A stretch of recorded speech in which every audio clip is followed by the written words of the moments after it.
Comme chaque jour, on parle des marchés, cette question, évidemment, elle nous trotte dans la tête parce qu'on a eu ce rebond quand même depuis maintenant 3 semaines, qui était, on a eu des exagérations au mois de décembre, il fallait corriger tout ça. Maintenant, on a le sentiment que voilà, c'est en train de s'essouffler un petit peu. Voilà. Est-ce que ça manque pas un peu de catalyseur pour aller plus haut? On en parle avec Jean-Marie Mercadal. Bonjour. Bonjour. Merci d'être avec nous, directeur des gestions chez OFI AM. On manque de carburant quand même pour aller plus haut. Ça s'essouffle un petit peu, ce rebond. On a le sentiment qu'en tout cas, le gros du rebond, je me trompe peut-être, est un petit peu derrière nous quand on voit notamment la salve, pas la salve, j'y vais fort, d'une série de mauvais résultats d'entreprises. Vous avez vu là, Caterpillar, Nvidia aux États-Unis qui ont déçu, avec à chaque fois derrière en cause quoi, le ralentissement chinois qui a conduit à des avertissements sur résultats, sur les profits. Ça vous inspire quoi? La grande question du moment, c'est effectivement l'état de l'économie mondiale, avec évidemment la Chine qui est au centre du jeu, parce que si la Chine ralentit plus fortement que prévu, il y aura des impacts sur les matières premières, des impacts sur tous les pays émergents, des impacts sur les sociétés occidentales qui vendent en Chine. Donc non, mais on dit si ou on dit ça ralentit vraiment? Parce que pour le coup, ça ralentit. On a eu Apple, on a eu Nvidia, on a Caterpillar, et c'est des secteurs assez différents. Caterpillar, c'est pas Apple, je veux dire. Non, toute la question, savoir l'ampleur du ralentissement. Ce qui est clair, c'est que ça ralentit partout, ça ralentit en Europe. On a vu les derniers chiffres des indicateurs avancés auprès des chefs d'entreprise en Europe, ça plonge, ça ralentit en Chine. Ce qu'on ne sait pas vraiment en Chine, c'est l'ampleur du ralentissement, puisque les chiffres officiels, on a toujours un petit doute. Aujourd'hui, on est au plus faible taux de croissance de la Chine depuis 30 ans, ce qui est aussi logique, parce que plus l'économie grossit en taille, plus le taux de croissance a tendance à diminuer. Donc là, on part de zéro, c'est facile de croître. Voilà, exactement. Donc là, on est autour de 6%. Ça reste correct. Maintenant, les marchés doutent un peu de ce 6%. C'est ça la grande question du moment. Après, c'est vrai que du point de vue des fondamentaux, les marchés ont bien rebondi depuis le mois de janvier. C'est pas le fruit du hasard. On l'a dit, il y avait ces espoirs sur le commerce, il y avait la Fed qui a fait amende honorable, en tout cas, ou qui a changé un peu son braquet d'épaule et qui maintenant se montre excessivement flexible et à l'écoute des marchés. Mais encore une fois, tous ces éléments sont intégrés par les marchés. Il y a encore beaucoup d'incertitudes. Quels seraient les catalyseurs, encore une fois, pour que ce rebond dure? Il y a beaucoup, encore une fois, on a Apple ce soir, on a LVMH, on aura McDonald's, on aura Microsoft, Amazon, ExxonMobil. Tous ces résultats, c'est ça le carburant des prochains jours pour alimenter la hausse? La hausse des marchés, elle se nourrit de fondamentaux. Les fondamentaux, c'est l'état des comptes des entreprises, premièrement, et puis c'est aussi le niveau des taux d'intérêt, et puis aussi l'appétit général pour le risque des investisseurs. En fait, est-ce que les flux vont revenir vers les actions ou pas? Donc les entreprises, vous l'avez dit, on a des résultats, certains sont un peu mitigés, mais dans l'ensemble, aux États-Unis, là je regardais, on a à peu près 75% de résultats qui sont supérieurs aux attentes qu'on avait. Alors c'est toujours un peu le cas, c'est toujours comme ça. Mais 75%, c'est un peu au-dessus. Mois après mois, on dit on va faire moins que prévu, on révise à la baisse les prévisions, et au final c'est un chouï mieux, et on se dit on a fait mieux que le consensus, mais ça a été revu à la baisse 10 fois.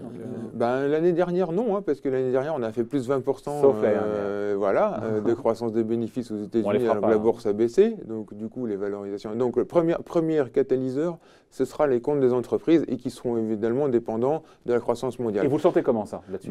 Ça va ralentir, il y aura des révisions à la baisse. Je pense qu'on aura peut-être un taux de progression des bénéfices aux États-Unis peut-être entre 0 et 5%, et peut-être autour On vient de 20%. Non mais c'est intéressant, c'est ce qui explique aussi que la psychologie des investisseurs a peut-être un petit peu changé, c'est qu'on a eu une année 2008 exceptionnelle qui n'a pas empêché les marchés actions de baisser, avec des croissances de profits, ou même ces dernières années qui accéléraient. Là, on est en phase de décélération. Décélération, voire même on s'approche de 0, parce que 0 à 5%, la fourchette est un peu large, mais une croissance de 0% des bénéfices, c'est une stagnation. C'est une stagnation, mais après les marchés, ils vont regarder l'année prochaine aussi, plus on va avancer. Parce que vous voyez, l'année dernière, ils n'ont rien fait parce qu'ils regardaient cette année, et puis ils se sont ajustés par rapport à une année 2017 qui avait été exceptionnelle aussi. Donc c'est jamais instantané, de toute façon, les marchés. Donc les ingrédients, c'est les fondamentaux, c'est la confiance, c'est très important. La confiance, elle est fragile. Justement, elle était tellement basse au mois de décembre que c'était évident qu'il allait y avoir un rebond. Nous, on l'a écrit au mois de décembre, on est repassé positif sur les actions, puisque on avait tellement de pessimisme inscrit dans les cours que là, du coup, on a des investisseurs, on a ce qu'on appelle un short squeeze. Les investisseurs sont complètement pris à contre-pied. Le scénario noir était tellement évident que plus personne n'était investi, plus des nouveaux modèles d'allocation d'actifs issus des réglementations de la crise de 2008 fait que tous les investisseurs aujourd'hui ont des modèles d'investissement qui font que plus le risque augmente, plus ils diminuent leurs allocations. C'est complètement ça devrait être contracyclique, ça ne l'est pas. Dans un monde où il y a les banques ne font plus leur travail de prendre des positions en attente, parce que, comme on dit, les boucles des banques maintenant n'existent plus. Donc du coup, on a des marchés binaires. Donc on a un rebond violent. Maintenant, les ingrédients, ce sera les fondamentaux, ce sera le niveau des taux d'intérêt. Alors là, du coup, on a l'avantage de l'inconvénient, parce que comme on a un ralentissement mondial un peu partout, les banques centrales ne vont pas y aller comme des sagouins. Les taux ne vont pas monter, c'est évident. Donc la Fed l'a déjà dit. Donc c'est une force de rappel, c'est un coussin. C'est une force de rappel, c'est-à-dire que plus les taux sont bas, plus le prix des actifs est élevé. C'est la logique de la valorisation des actifs. Donc l'immobilier, plus les taux sont bas, plus l'immobilier est cher. Parce que plus on peut emprunter, etc. Plus la valeur actuelle des flux futurs attention, on a un cours de finance. C'est très simple. Les flux futurs actualisés des taux bas, ça fait que la valeur actuelle est plus élevée. C'est logique. Exactement. Donc les taux, du coup, les taux sont bas. N'oublions pas non plus que l'énergie est basse. Le coût de l'énergie, puisqu'on a dit, le pétrole…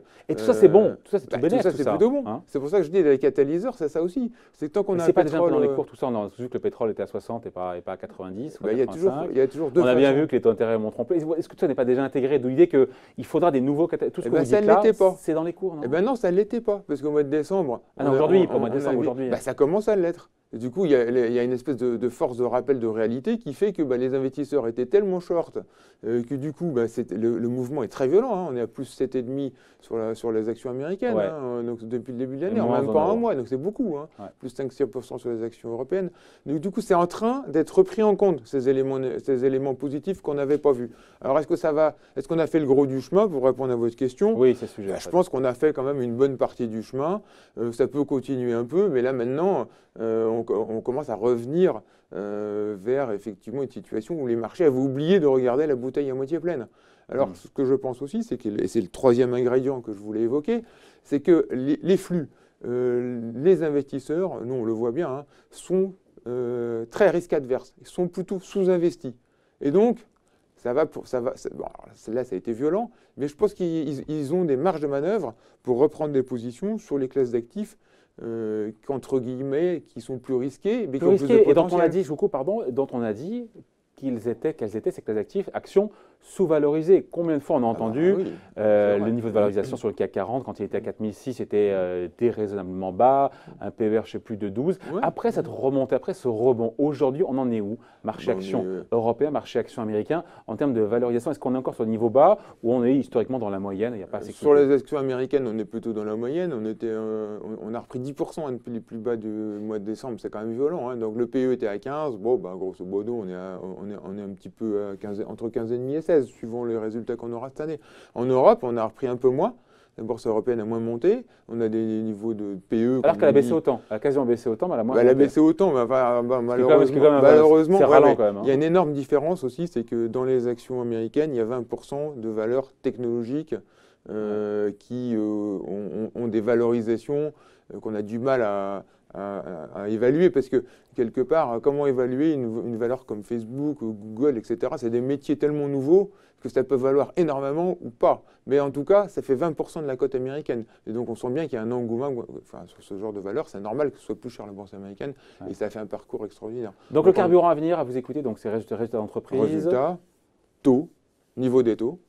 On en sait déjà pas mal quand même déjà sur les taux. On en sait déjà pas mal, donc ça c'est plutôt bon signe.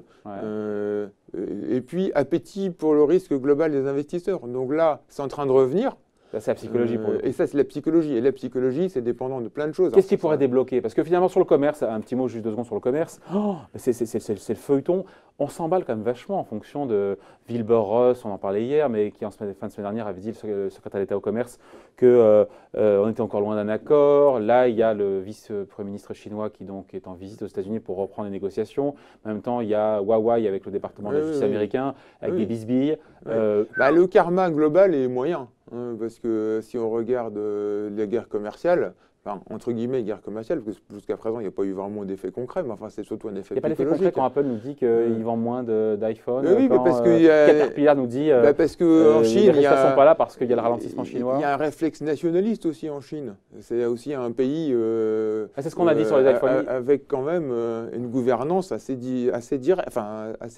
Ouais, c'est un Donc, euphémisme. oui, voilà, c'est un euphémisme. et Une donc, gouvernance assez dure. et donc, dans l'économie, il y a souvent des effets psychologiques. Donc, de ce point de vue-là, c'est assez moyen. On va voir. Ça peut être un catalyseur si ça se passe bien les négociations Chine-États-Unis. On verra au mois de mars qui décident. Peut-être qu'ils vont décider que tout ira mieux. Peut-être qu'ils vont dire on négocie sait plus pas, quoi. longtemps. En gros, On ne sait pas. Mais ça peut être un catalyseur. Et ça jouera beaucoup dans la psychologie générale. De même que. Donc, allez, on finit là-dessus. Vous le sentez comment, là, Jean-Marie Mercadal, là, Moi, je sur les le 3 prochains mois, sens là plutôt. Indication sur les indices boursiers. Je les sens plutôt bien, mais je dirais qu'on a fait 2 tiers du chemin là. Donc dans le rebond. voilà, il reste un petit tiers. Il reste un petit tiers. Faut-il encore que les résultats soient Soit au correct. rendez-vous? Mais a priori, ce sera correct. Tellement on les a révisés à la baisse. Oui. On peut être que content quand on a révisé 3 fois à la baisse et que derrière. Alors, disons que c'est pas pire. Bon, voilà, merci pour ce point de vue signé donc Jean-Marie Mercadal, directeur des gestions chez Ophi Asset Management. Merci beaucoup.